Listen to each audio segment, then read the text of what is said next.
Good morning সবাইকে। আশা করি সবাই ভীষণ ভালো আছো। তো আজকে ভাবলাম একটা কথা নিয়ে সবার সাথে আলোচনা করি। মানে আর কি আমার যে ফিলিংস বা অনুভূতি সেটা বলি এই আয়ারল্যান্ডে আসার পর। তো আমি যেমন আগেই বলেছিলাম মোস্টলি নিজেদের কাজ এখানে নিজেদেরই করতে হয়।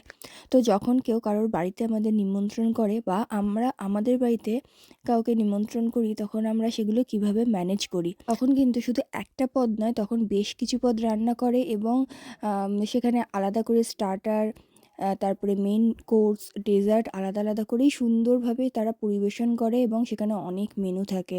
এবং আমি দেখে আশ্চর্য হয়ে যেতাম সবাই কিভাবে ঘর সামলে বাইরে কাজ করে তারপরেও যদি কাউকে নিমন্ত্রণ করে তার সাথে সাথে ঘরবাড়িও সুন্দর করে পরিপাটি করে রাখতে হয় সেগুলো কিভাবে করে। তারপর যেটা আমি এতদিনে বুঝেছি বা রিয়েলাইজ করেছি সেটাই বলি।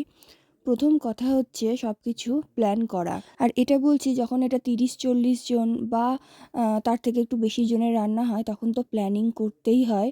মানে কবে বাজার করব, কবে রান্না করব। কারণ সমস্ত কাজের মাঝে ফাঁকে ফাঁকে এই কাজগুলো করতে হয়। আর একটা ইম্পর্ট্যান্ট কাজ হচ্ছে রান্নার আগের দিন সমস্ত কিছু প্রিপেয়ার করে রাখা। যেমন আদা রসুন পেস্ট করে রাখা বা যদি কোনো কিছু তরকারি রান্না করছি সেটা কেটে রাখা বা মাছ মাংস হলে ম্যারিনেট করে রাখা বা মাছটা ভেজে রাখা, এইরকম প্রিপারেশন যেগুলো আগে করে রাখলে রান্নাটা করতে ভীষণ সুবিধা হয়। আর একটা ইম্পর্টেন্ট জিনিস হচ্ছে ডেজার্ট বা যেই জাতীয় খাবার আগে করে রাখলে কোনো অসুবিধা হয় না, সেগুলো আগে আগে করে রাখা মানে দিনের দিনই সেগুলো করলে অনেকটা চাপ হয়ে যায়। তো মোস্টলি সবাই কম বেশি এইভাবেই অ্যারেঞ্জ করে বা ম্যানেজ করে। আর তার উপর ফ্রেন্ডস বা হাজব্যান্ড যখন হেল্প করে তখন তো ব্যাপারটা একটুখানি আর কি হেল্পফুল হয়ে যায় বা একটু ইজি হয়ে যায়।